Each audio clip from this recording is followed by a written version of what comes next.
So first, I'd like to introduce a brave patriot. He's an entrepreneur, a businessman. He started a trucking company down in Georgia. He's very brave to be here today because I know that his text messages and emails and voicemails all full of people telling him not to come. It's a false flag because somebody who only exists on the internet told him it was. But they didn't listen. Instead, they recognized the problem and they decided they have to ask. So first, I want to introduce Mike Collins from Georgia. Mike, please come up here.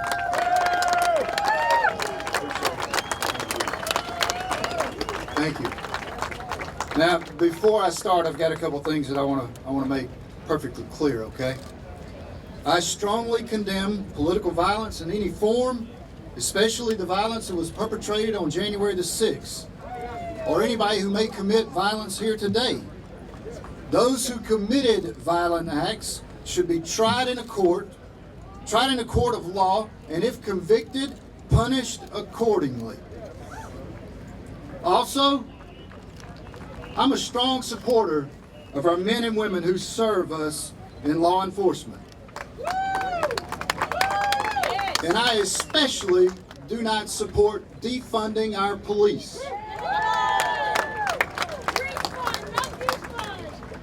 I also support our military.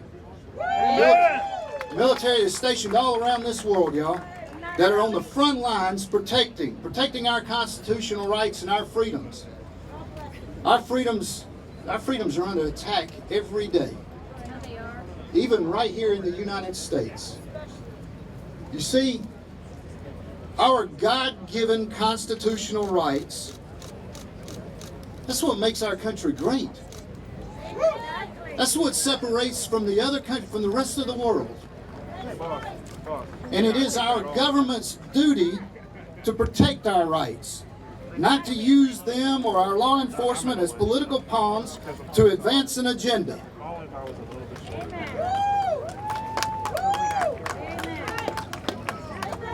We are also a nation of laws, and those laws should apply to every American citizen equally, not politically.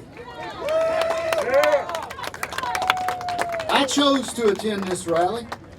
I chose to attend this rally in support of our constitutional rights and the laws that govern our nation and the laws that govern those J6 political prisoners that are being held today. God bless you, man. Now, I don't want to pretend to know who's innocent and who's guilty. But I'll tell you what I do see. I see people who are being held for nonviolent crimes, and they deserve their day in court. They deserve to have their 6th and 8th Amendments upheld. Otherwise, they do. They are political prisoners. And they are being used to suppress law-abiding American citizens from expressing their First Amendment rights.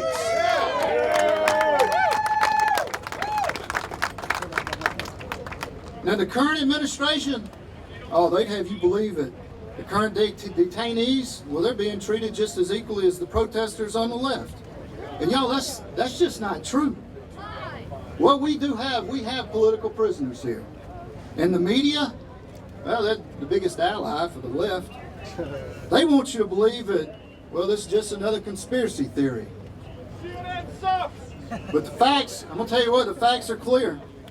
We've got non-violent misdemeanor offenders that are currently being held with no bond, no access to lawyers, and sometimes in solitary confinement.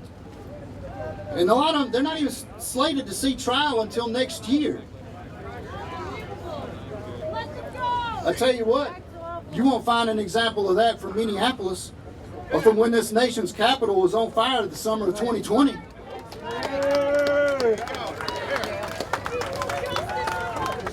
I tell you what, the American people are not stupid. We can see it with our own eyes, the difference in the treatment from our federal government because of someone's political beliefs. And that's regardless of how the news media tries to spin it or what they tell you. Y'all, I'm Mike Collins. And I demand that the federal government begin trying those accused, the J6 political prisoners, being detained immediately, especially those being held for nonviolent crimes. Thank you. Thank you.